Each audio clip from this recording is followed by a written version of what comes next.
Assalamu alaikum. I hope so you are fine. Today is Friday and keeping dua for everyone. Let's start our lecture 9, exercise number 1.6 और हम आज इसके theoretical question करेंगे theory वाले। हम अपना second question start करते हैं। इसमें उसने हमें किसके बारे में बताया? रेक्टेंगल की लेंथ और रेक्टेंगल के विड्थ के बारे में हमने इस पूरे क्वेश्चन में डिस्कस करना है। हमने ये उसने थ्योरेटिकल क्वेश्चन दिया, हमने इसको पहले इक्वेशंस की फॉर्म में करना है, फिर उसको देन मैट्रिक्स इन्वर्जन मेथड और क्रैमर रूल का फॉर्मूला पुट करके उसको सॉल्व कर लेना है।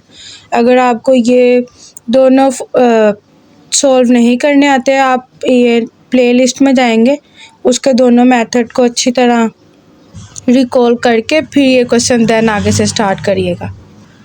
अब हम स्टार्ट करेंगे। सबसे पहले वो हमें क्या कह रहा है? The length of a rectangle. पहले हम सपोजिंग करते हैं, लेट करते हैं कि लेट हमारी लेंथ ऑफ अ रेक्टेंगल कितनी है।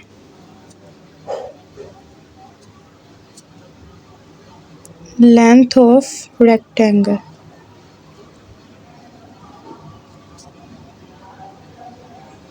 इसको हम एक्स पोज कर लेते हैं और हम विड्थ ऑफ रेक्टेंगल को वाई सपोज कर लेंगे।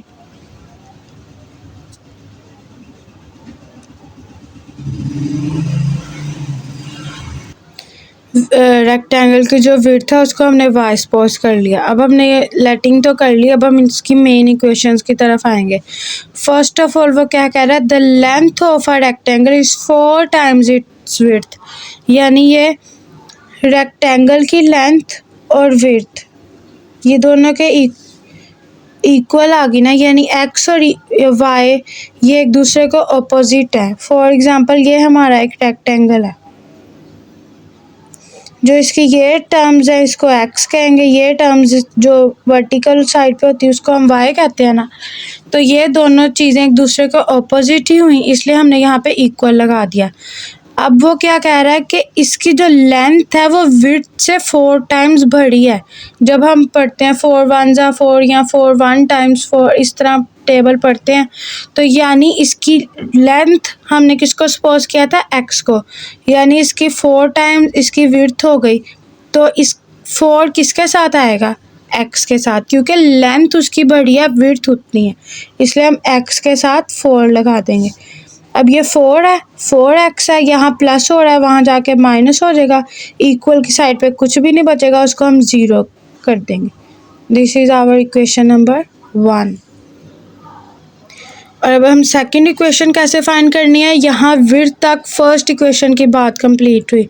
अब सेकंड इक्वेशन में उसने पैरामीटर का फॉर्मूला क्या होता है रेक्टेंगल में, कि हमारा पैरामीटर का फॉर्मूला होता है 2 लेंथ प्लस विड्थ।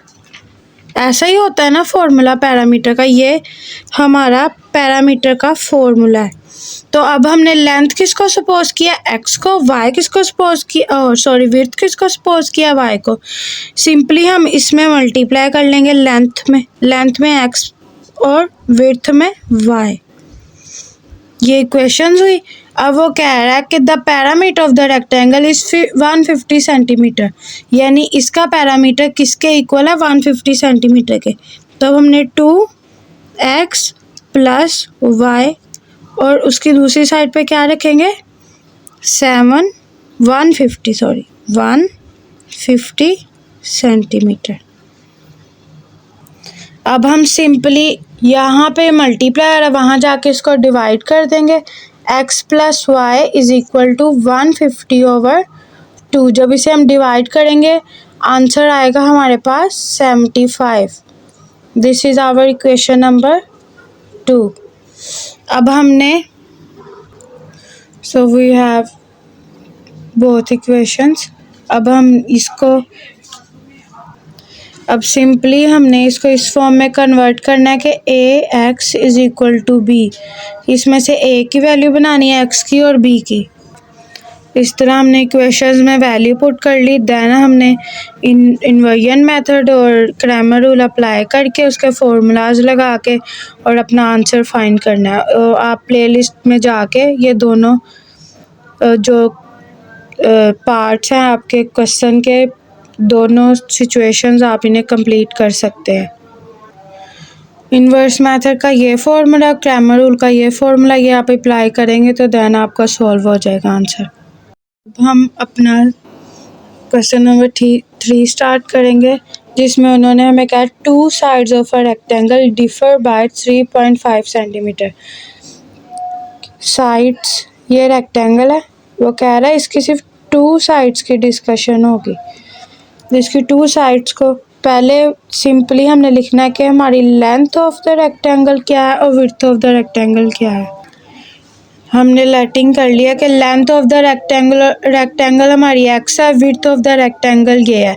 अब वो कह रहा है कि दोनों साइड्स का डिफर, यानी हमारी फर्स्ट इक्वेशन क्या होगी, x minus y is equal to 3.5 centimetre. 2 sides हमने ले ली, उसको सपोज कर लिया कि ये हमारी लेंथ है, ये हमारी विड्थ है। उसके बाद उसने कहा कि ये डिफर है, डिफरेंस है, यानी तो हमने नेगेटिव साइन मतलब होता है डिफर का, और वो इसके इक्वल है। This is our first equation. अब हम उसके सेकंड पार्ट की तरफ जाएंगे। वो क्या कह रहा है, इसमें भी उसने पैरामीटर की बात की है, हमने इसमें पैरामीटर का ही फॉर्मूला लगाना है।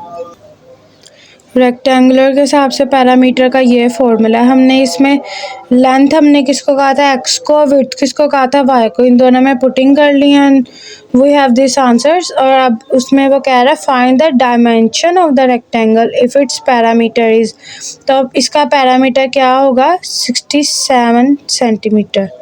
तो हमने इसकी ऑपोजिट साइड पे इक्वल के दूसरी तरफ 67 लिख देना है। सिंपली ये इधर मल्टीप्लाई और उधर जाके डिवाइड हो जाएगा और आंसर पॉइंट्स में आ जाएंगे।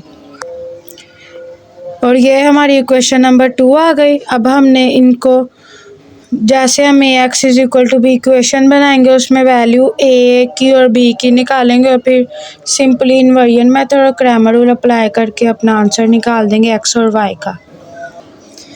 तो आपने आगे ये प्रोसीजर कर लेना और आपका ये आंसर आएगा। Thank you so much.